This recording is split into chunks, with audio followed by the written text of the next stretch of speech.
After her accident, her one goal was to go home and live on her own. She went home in a wheelchair, and then one day she just decided that she didn't like this wheelchair, so she wasn't going to use it. So she said, everywhere I go, I'm going to walk. I don't care how long it takes me, I will walk.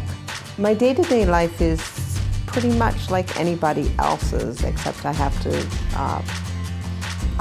allow myself a little extra time for travel and that kind of thing. There are many assumptions. People see my white cane and they assume that I'm blind, or they don't know what it means. I have people offering to help me across the street when I'm not planning on crossing the street.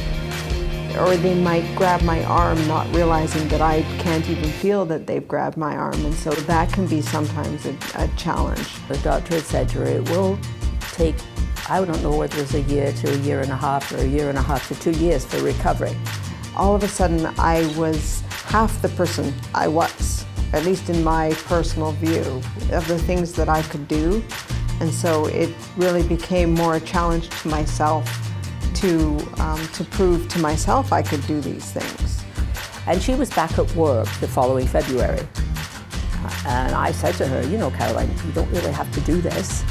And she said, Mum, she says, what am I going to do? Get back into bed, pull over the covers and stay there? She says, I can't stay home. I'm honest about my losses. You know, I just try and keep it simple. I don't use technical terms. But I just tell them what I can and cannot do, and go from there. Knowing what I know about our experience with Caroline, I wouldn't hesitate to recommend to others that this is a really positive road to go down when hiring. I think to get her job with BRB was probably one of the most important things in her life at that time. It's been a marvelous thing for her to have work to do, and that she is now steadily employed. She can take care of herself financially.